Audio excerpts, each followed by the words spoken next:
An image on the Waterford Camogie Twitter account with the fixture details for tomorrow. Waterford versus Cork, Saturday, May the 10th.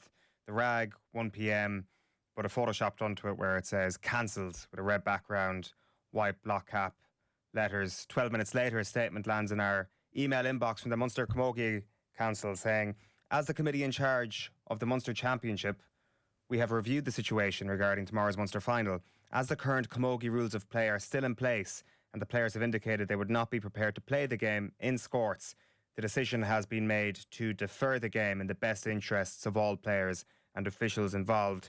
The details of the rescheduled fixture will be released in due course. Christine Ryan, Chairperson, Munster Council. Delighted to say that Sarah O'Donovan is with us. I'm sure you're delighted to have the phone ring at 8:30 on a Friday evening.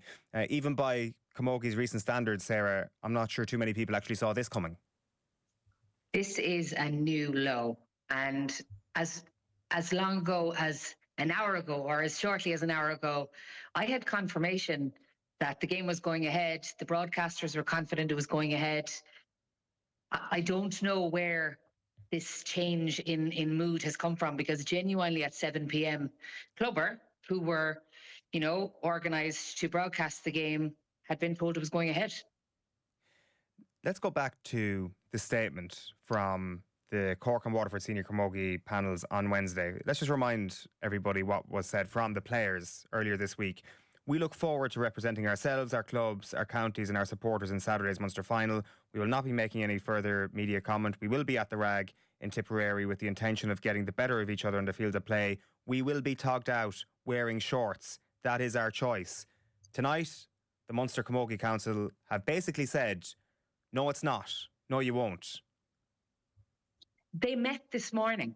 The Munster Council met this morning, or we were told they met this morning. Patrick O'Donovan was on the radio this evening, and Patrick O'Donovan said that in the best interest of the game, it should go ahead. Now, he then revoked that decision and said, I didn't say that, but he clearly said he shouldn't see why the shorts would stop the girls from playing tomorrow. How and where did this communication get lost? I'm baffled. I have no idea, genuinely no idea why the Munster Council think that it is better for this game not to go ahead. It is, and it has been, a complete PR disaster from a camogie standpoint. But even after everything we've had over the last few days, Sarah, you could maybe make a case that the Camogie Association could salvage something by letting the game go ahead tomorrow, letting the players wear what they want, going to their Congress in a couple of weeks, changing the rules after the fact in a couple of weeks' time, and then this story dies. So as of this morning, you could maybe give the Camogie Association that. But as of tonight, as of this decision to cancel tomorrow's game, that's taken away from them now, that the last leg they had to stand on is gone. I was in the minority yesterday when I said this wasn't over. I was in the minority when I said this is the start line. I was very concerned yesterday that the Munster Council and the Camogie Association would do something like this. And to let it go to 8 o'clock on a Friday night when the players have probably packed their gear bags, when the bus driver has put diesel in the bus, when the time frames for tomorrow's training sessions, not training sessions, but the whole course of the day has been mapped out.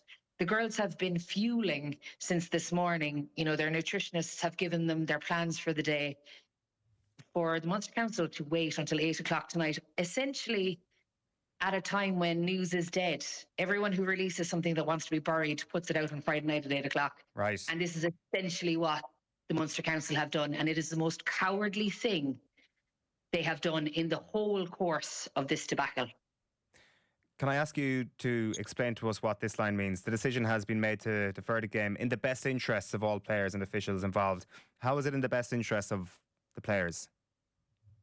I can only contend, when you read it earlier, I said the only people who this is benefiting is the officials, because maybe they were the ones who genuinely couldn't bring themselves to abandon a game. And maybe they were the ones who said, we can't stand over not playing this game. And maybe they made themselves unavailable because they didn't want the scrutiny.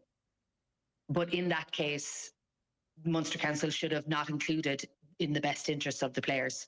They should have left that first segment out and said, in the best interest of the officials and in the best interest of the delegates and everyone who's involved in this, we don't and can't take the scrutiny. And if they had said that and been open about that, I would have understood that. But to include the players in this, just having told you what plans the players would have made today, the parents, the families, everybody involved in this, everyone who is committed to going there tomorrow from both counties, this is a lot of planning, and to wait till 8 o'clock tonight to pull the rug from under these players is not in their best interests. The point of Congress coming and going in a couple of weeks, and us all moving on from this and forgetting this, particularly from the standpoint of the players that were due to play tomorrow, that ship's now sailed, right? Like this is a really sickening blow that kind of instigates a greater sense of movement, I'd imagine, regarding the Camogie Association. Because in this one instance, like you have the thing that will correct the laws or the rules or whatever the case may be in a couple of weeks. But what's happened tonight just feels a little cynical, and it feels completely unnecessary. And there might have been some goodwill that would have come from, you know, an early special Congress, whatever was coming down the tracks in a couple of weeks. I just really feel tonight just is a complete U-turn and all of that. And there will be long-term anger, especially from those players, because of how this specific game has been handled. And they are right to feel aggrieved.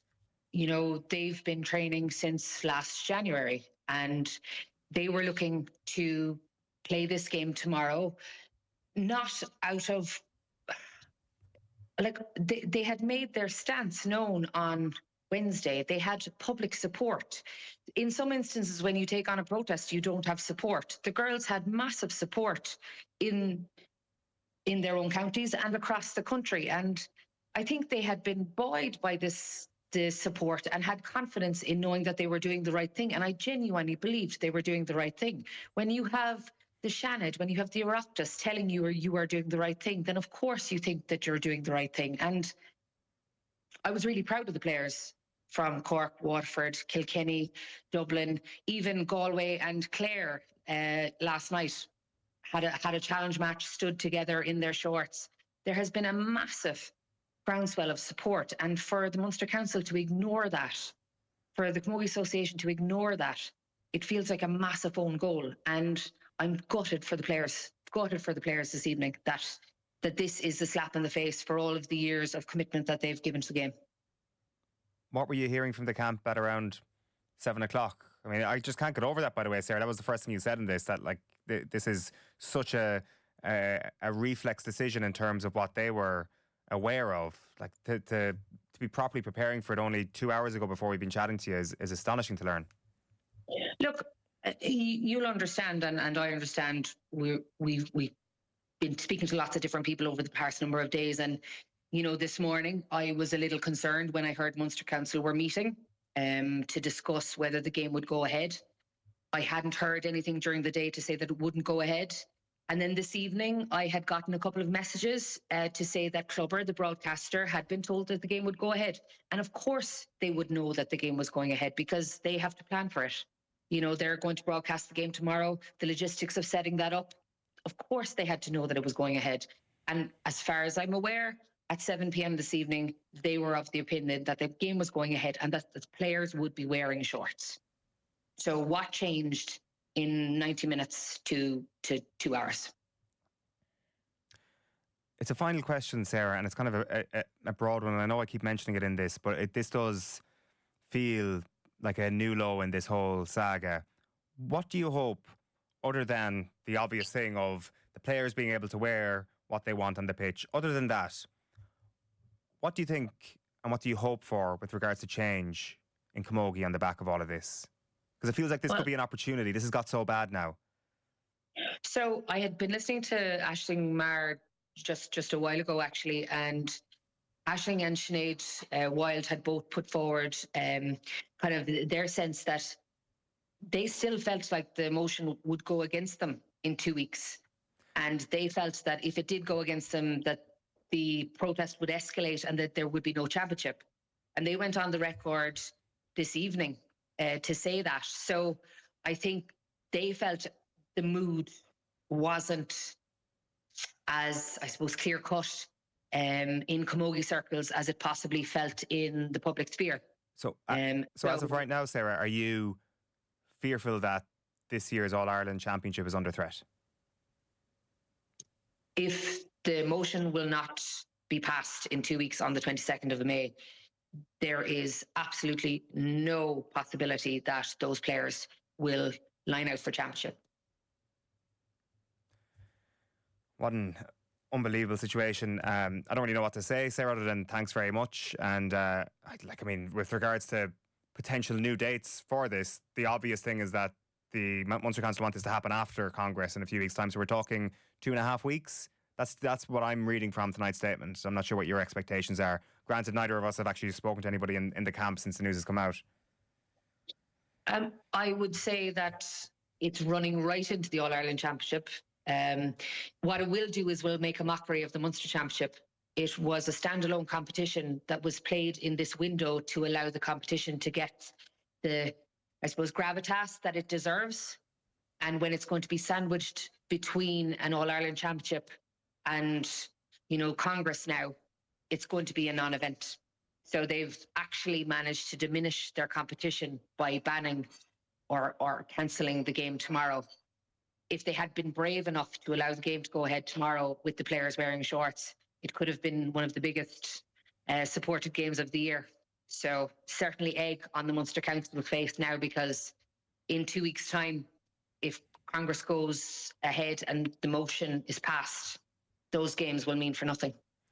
Sarah Donovan, really appreciate your time over Friday evening. Thanks. Thank you so much. Thanks, Owen.